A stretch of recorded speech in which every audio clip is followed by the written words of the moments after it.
NCC थाने की police ने गुप्त सूचना के आधार पर भारी मात्रा में ब्राउन शुगर, गांजा और सिरिंज बरामद की है। आरोपित काला देवी नाम की महिला को ग्वाला बस्ती से गिरफ्तार किया गया है।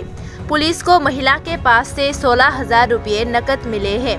पुलिस अधिकारी ने बताया कि आरोपी महिला को 5 दिन के पुलिस रिमांड की मांग करते हुए गुरुवार को कोर्ट में पेश किया जाएगा।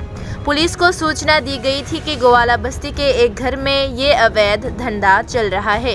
पुलिस का मानना है कि वे जल्द ही ड्रग रिंग के मुख्य को गिरफ्तार करने में सफल रहेंगे। এটা তো নিশ্চয়ই ইলিগাল বিজনেসে জড়িত, তোরা ইলিগালি এগুলিকে প্রকিউর করেছে। বাকিটা ওরাকে আমরা কালকে ইন্টারোগেশনে আনছি, ইন্টারোগেশনে এগুলি বের করে ওরা এসব চালাচ্ছে। ওনাতে একটা সিক্রেট ইনফরমেশন আসে যে গোয়ালা বস্তিতে কালা দেবী নামে একজন উইমেন, উনি নার্কোটিক্স ব্যবসায় নাকি জড়িত এবং ওনার বাড়িতে প্রচুর পরিমাণে নার্কোটিক্স ড্রাগস আছে।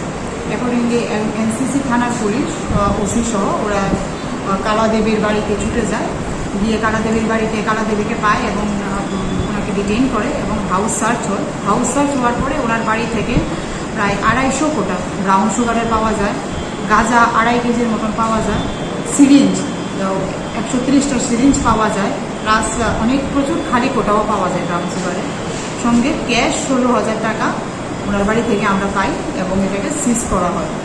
তো কালা দেবীর এগেনস্টে এনসিসি থানাতে একটা এনডিপিএস মামলাও নথিভুক্ত হয়। কালা দেবীকে আমরা অ্যারেস্ট করেছি কেস কানেকশনে এবং কালকে ওনাকে আমরা কোর্টে ফরওয়ার্ড করব। আমরা 5 দিনের পুলিশ রিমান্ডও চাইব এবং আশা করছি কালা দেবীর থেকে আরও তথ্য যে এই বিজনেসের সাথে কারা জড়িত এগুলো পাবো এবং ওদের এগেনস্টও আমরা লিগাল অ্যাকশন নেব।